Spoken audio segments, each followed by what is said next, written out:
Bueno, primero que nada es un placer enorme estar nuevamente en el Festival de Gijón. Hay muy pocos lugares, hay muy pocos festivales que son amables, muy pocos festivales que son radicales en su programación y cada vez en el ecosistema de festivales yo diría que hay una propensión al conservadurismo y a los negocios. No es el caso del Festival de Gijón. Y en ese sentido, estar acá es más que un placer para mí, sino un privilegio. O al menos coincide con lo que uno cree que el cine debe ser y lo que los festivales pueden ser. Así que les agradezco a la gente que hace el festival, que por cuarto año consecutivo creo que yo estoy haciendo esto, y es la segunda vez que va a participar quien está a mi derecha, que es Albert Serra. Le damos una bienvenida a Albert. Gracias. Para mí también es un placer venir aquí, porque es un sitio que siempre tengo cariño y siempre me lo he pasado bien, y las proyecciones y todo, y contigo, evidentemente, que es uno de los más grandes expertos del cine mundial, pues también es un placer conversar. Creo que exageró, pero yo no voy a exagerar al decir que sospecho que no todos los que están aquí vieron Tardes de Soledad. Mañana es la primera pasada y les sugiero a todos los que están aquí, sin excepción, incluyendo a veganos y vegetarianos, que no dejen de ver esa película que mañana se estrena en esta ciudad. Es una experiencia, no es solamente una película, ni siquiera es una película, o en todo caso es cuando las películas se convierten en un fragmento del cine en tanto posibilidad de un arte que hoy no es muy claro qué significa. Pero cuando uno ve esa película, efectivamente sí. En principio se trata de un retrato, básicamente para decir mínimamente, sobre un torero, un torero joven que ustedes conocen muchísimo mejor que yo, si es que están en España o son españoles, Andrés Roca Rey, un chico que en el momento en el que lo filman tiene 27 años o un poco menos, un poco más, pero que es realmente joven. Y es alguien que diariamente, o mejor dicho, cada fin de semana, tiene un encuentro cara a cara con la muerte. Es filmar la vida de un torero, es filmar una forma misteriosa de encuentro con el mundo animal, y esto es lo que ha filmado Albert Serra. Película extraña quizás en su filmografía, para mí no. Él dice, bueno, me traicioné a mí mismo porque hice un documental. Para mí no se traicionó en lo más mínimo, al contrario, creo que aceleró un punto más dentro de lo que venía haciendo. Y es una película indeleble, al menos para mí, que la he visto, tuve la suerte de ver 2 veces y en la medida que pueda la vería mañana, la semana que viene, la otra semana y así sucesivamente, porque es realmente algo inconmensurable respecto a una cantidad del cine contemporáneo. Así que ahí yo sí dije la verdad, lo que vos dijiste no. Vamos a empezar, lo primero que te quiero preguntar es algo que es fundamental en la construcción de la película, que son los 2 primeros planos, que es mirar al toro. Mirar al toro no como solamente un animal, sino dotarle a través de la cámara y a través de esos 2 planos una dimensión subjetiva al toro. Puesto de lo que se trata es del encuentro de un toro y un hombre que de alguna forma es un encuentro de reconocimiento. Te quería preguntar por qué empezar así y si es algo que inmediatamente sabías o no, y cómo crees que eso funciona a lo largo de la película. No lo sabía inmediatamente, pero utilizamos estas imágenes para hacer el tráiler de la Bienale. Es verdad. Entonces, ya había algo de inquietante y de perturbador en la mirada del toro, que no mira al torero como tú dices, porque esto lo descubres después, sino que mira a la cámara. Y esto es una cosa, ¿sabes? Un toro mirando a la cámara agresivamente es incluso más misterioso que si narrativamente, porque es el primer plano de la película, entonces no tienes referencia. Y entonces no sabes qué coño está mirando, o sea, porque no hay ninguna otra imagen previa. Entonces está mirando a la cámara. Y esto fue una cosa muy, para mí, perturbadora y que me gustaba mucho porque tiene mucha agresividad, ¿sabes? Y además de que tuvo mucha dificultad el hecho de separarlo, que estuviéramos suficientemente cerca y que estuviera quieto mirando a la cámara. Siempre van en manada, no se separan de la manada. Entonces fue toda una complejidad bastante grande solo para conseguir estos planos que parecen tontos, parecen tontos, que no, parecen como un poco, ¿sabes?, aleatorios, o que si no hubieran existido podría ser lo mismo, pero que al final no lo son, porque, no sé, hay algo de perturbador. Ya te indica algo, y sobre todo porque liga con el plano siguiente, que no está en la furgoneta, y también se está como peinando, mirando la cámara de la furgoneta. Entonces, ahí como ya empieza esta especie de espejo, de dualismo de uno y otro. Y no sé, siempre desde el principio del montaje que era una imagen. Teníamos una, luego quise hacer otra, nos costó mucho dinero por nada. Hicimos la otra, pero era un poco gratuito todo. No sé, es como... Porque siempre es lo que tú dices, siempre ves al toro mirando al torero o a la capa. Allí mira a la cámara. Y tiene mala leche, ¿sabes? Es como que te vaya a embestir a ti como espectador. Y no sé, esto siempre es un poco inquietante y parecía bonito.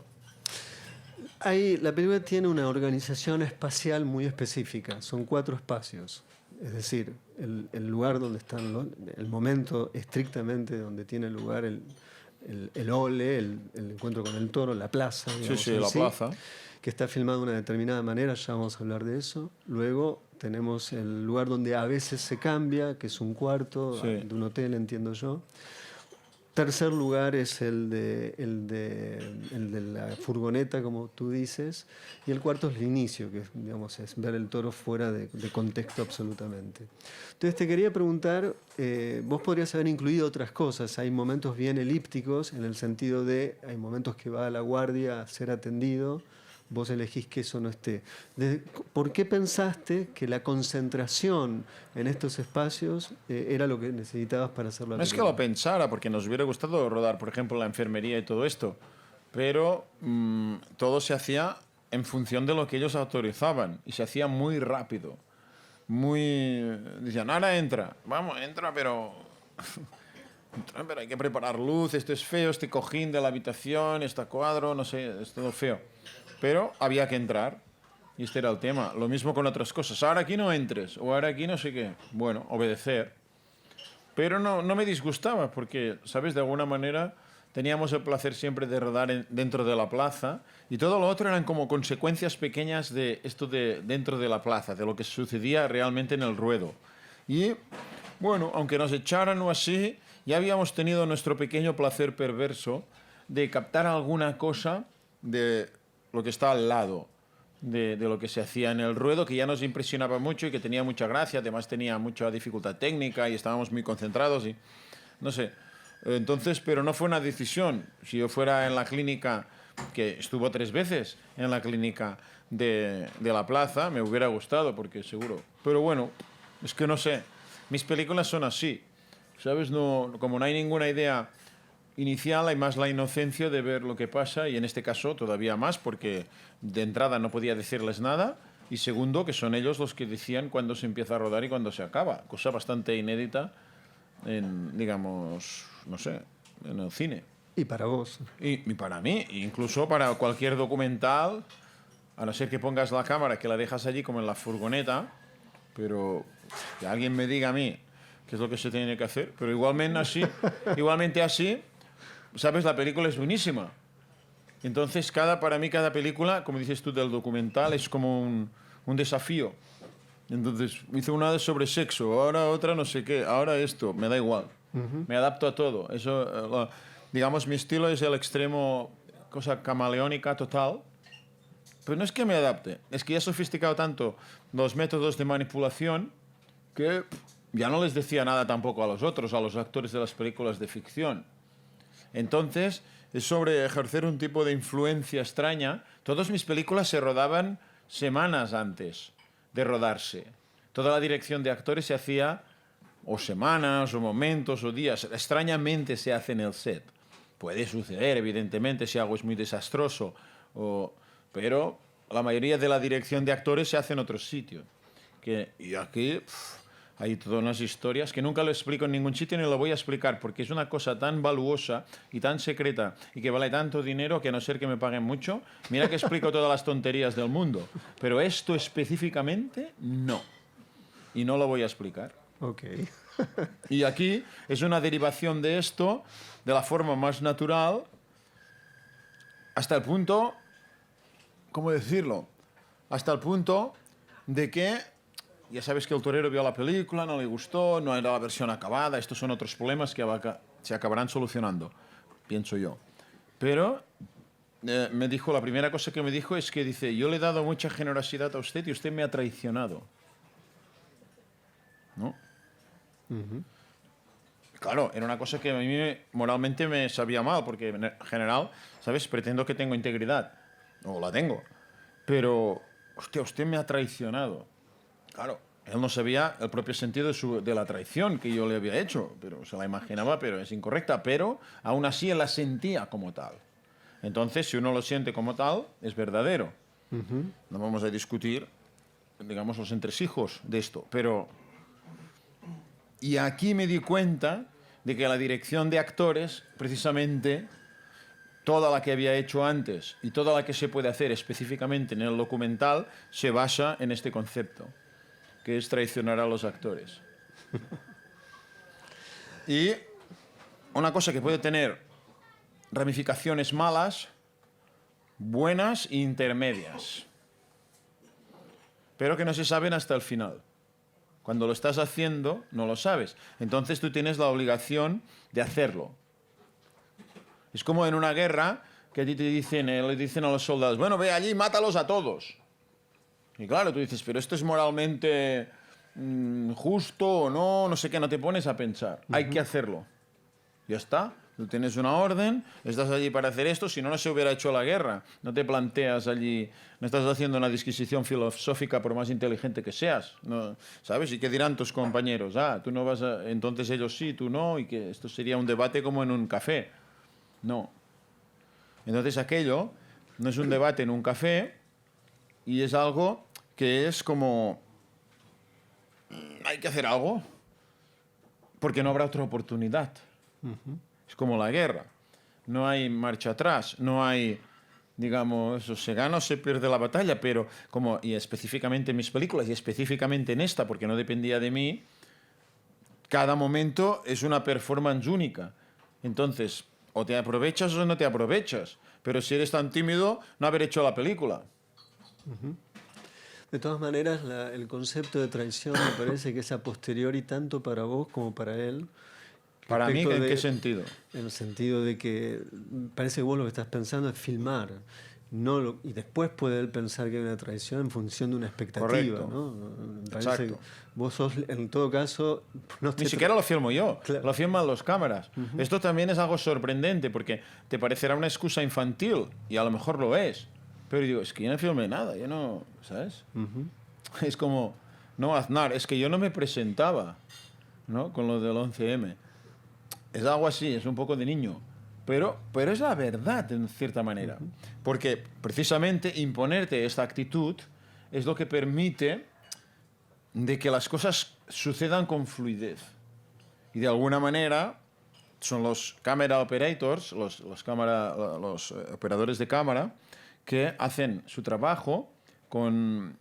Ya son gente, digamos, que ha trabajado conmigo o formados y que tienen su propio criterio. Entonces, esto me permite una ventaja muy grande de que es que no tengo que estar allí, digamos, presionando en ningún sentido, y esta ausencia total de presión, claro, se traduce en un acceso infinitamente, digamos, más abierto y próximo a la intimidad, porque no hay ninguna presión, yo nunca hablé con el torero, o sea, una vez o dos al principio de rodaje. Los momentos que filmás, por ejemplo, cuando él se está cambiando, ¿tampoco estás?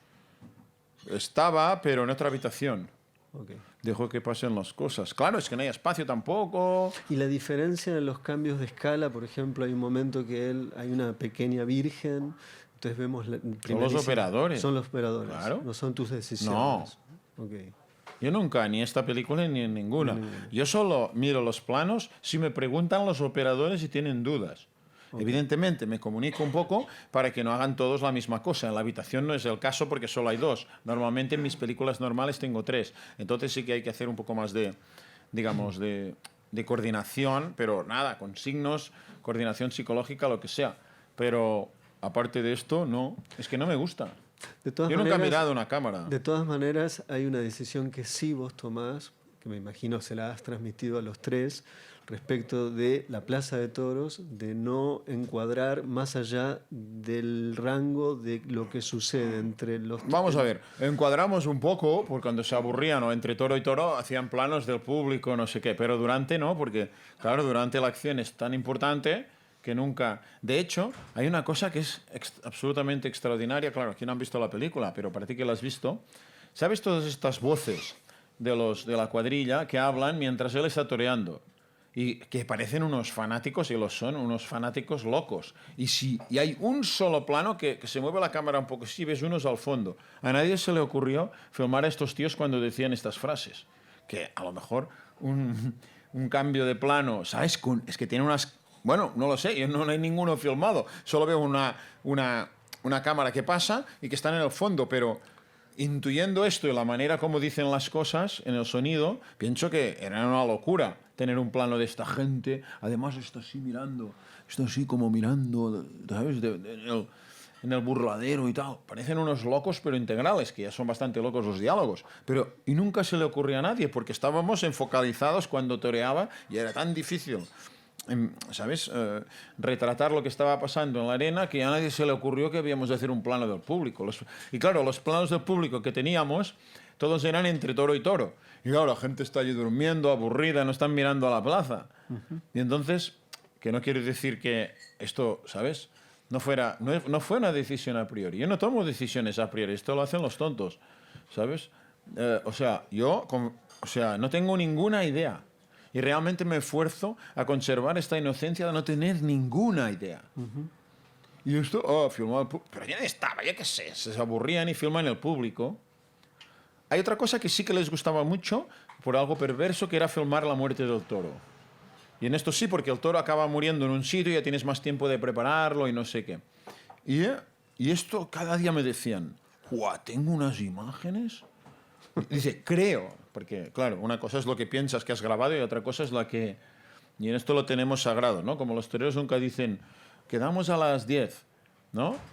Cuando hay una corrida nunca quedan con nadie después de la corrida. Es como sagrado, porque da mala suerte, porque no sabes si vas a poder ir a la cita. Entonces no quedan con nadie. Y entonces nosotros tenemos otra superstición equivalente, que es, creo que he grabado unas cosas. Porque claro, te parece allí que no sé qué y luego es una mierda, o, ¿sabes? O está mal grabado, y el foco no hay foco, y te parecía ya en la pequeña pantalla que había foco, pero no lo hay, ¿sabes? Y entonces tenemos... Y muchas veces me decían, creo que he grabado unos planos de la muerte acojonantes. Y les iba gustando esto. A mí no me molestaba, porque como era un poco... no sé cómo decirlo, era un poco, digamos... Primero que era trascendente, y a mí me gustaba porque tenía esta trascendencia, que lo veréis en la película cuando lo veáis mañana. Y segundo, que no sé, era como visualmente en sí mismos, ¿sabes? Ellos me enseñaban alguna cosa. Es la única película que yo he visto imágenes de mi película antes de haber finalizado el rodaje. Sí, sí.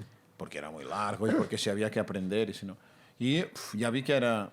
¿Sabes? Pero fue más una iniciativa casi de ellos que no mía, de los operadores, por la propia, digamos, belleza y la perturbación que les causaba esto. Y nunca habían ido a una corrida, pero les encantaba filmarlo. Y el arrastre, todo lo que era la muerte del toro, tenía algo de poético y de algo de que les encantaba filmarlo. ¿Sabes? No sé, es algo, no sé, es un fetichismo... no sé, dilo como quieras, un fetichismo extraño, pero disfrutaban haciéndolo e intentaban realmente sacar las mejores imágenes de esto. Hay muchas que no salen en la película, pero porque claro, no se puede poner ahí todo el rato esto, pero... Entonces, y a partir de aquí, evidentemente, lo que contaba era el equilibrio de todos estos elementos, que la película fuera equilibrada, que hubiera un poco de todo, es decir, que no fuera, ¿sabes?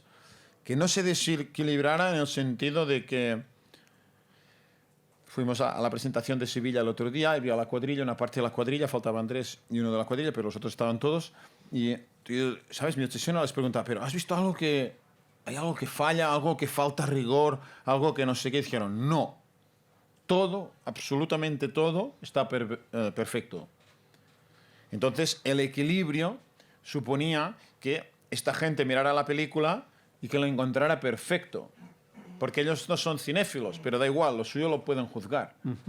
Y yo quedé así como muy, digamos, yo lo sabía, porque de entrada teníamos a una persona que entendía mucho asesorando si había alguna duda, que había muy pocas, porque al final lo que manda es lo que dicen las imágenes. Pero bueno, tienes dos imágenes paralelas y sabes esto, pero esto lo hacen bien o no. Pero al final el criterio era siempre artístico. Hay momentos muertos en la película en que no sabes muy bien antes de que él actúe y hay un toro que cae, un caballo por el suelo y parece como medio abstracto, medio atmosférico, no sé qué, ¿sabes? Pero da igual. O sea, que te podías permitir ciertas licencias a nivel de realismo o de coherencia de tempos y de tercios, etcétera, pero da igual, era tan bueno y había cosas en las que yo no hacía concesiones y que no se me hubiera ocurrido preguntar a un técnico, ¿es que esto está bien? Me da igual. No, pero hay otras cosas, algunas pequeñas que sí. En este sistema, de alguna manera, de... Es cuando retratas una cosa que tú entiendes, pero que hay alguien que entiende más. Porque en una ficción no. El que entiendes más eres tú. Porque ya no hay discusión posible. O sea, es como esos momentos, ¿no?, que están al lado, que dices, el toro ahora cae, ahora matan a otro, ahora sale, hay como 3 planos, no sabes por qué. Esto es, ¿sabes? Tienes soberanía con esto. Pero, claro, con lo otro, además es un documental, además es un documento histórico que también pretende quedar, sería estúpido hacerlo mal, en el sentido de que no reflejar la realidad con toda, ¿sabes?, con toda su precisión. Vos has dicho en algunas ocasiones, y se ve, lo hemos discutido acá o hablado aquí, cuando hablábamos de Pacifiction, el hecho de trabajar sobre una modalidad de presión respecto de los actores, a tal punto que la presión dé como resultado una zona de no control, no gobierno frente a los actos o las conductas. Y acá, de alguna manera, la película te sorprende por otra vía respecto a la misma situación, pero que no lo provocás vos. Está en sí mismo en la lógica, en la antología de lo que está Me filmando. confirmó que tenía razón lo que vi aquí, porque los actores están bajo una presión tan grande, porque claro, es como la vida que está en juego y están solo obsesionados, además en las corridas que salen en la película, son las más importantes plazas de España, Madrid, Sevilla, el toro es grande, peligroso, mucha presión artística, entonces es una cosa, ellos sentían tanta presión que la cámara era el último de sus problemas. Y entonces vi que realmente esto es la consecuencia de que los diálogos que es sin filtro, ¿no?, porque realmente la honestidad de la película se basa en que en todos los momentos de la película tú tienes la sensación que es verdadera y que es totalmente auténtica, de que no hay filtro. La gente pasa de todo, o sea, les da igual que haya la cámara que no. Él en la furgoneta la tenía a 40 centímetros, una cámara grande, pero es que le da igual, tiene otros problemas.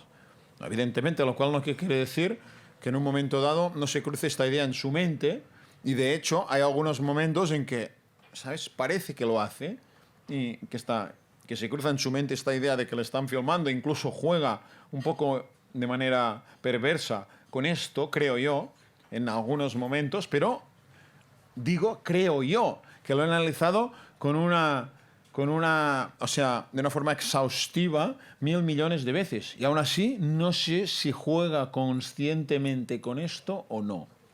Y claro, esta grandeza de encontrar este nivel, ¿sabes?, que ni yo mismo lo puedo decir con certeza, es algo, después de que, hombre, dirigí la película, tengo la intuición y además tengo los rushes que los puedo mirar 2.000 veces. Y no lo veo. Entonces, claro, hay algo de que la cámara, a pesar de que crea el artificio, porque yo creo que él sí que juega, pero no lo puedo asegurar, y esto crea un artificio, pero da igual, es la mezcla de este artificio con el hecho de estar bajo una presión tan extrema lo que crea toda la ambigüedad de la película.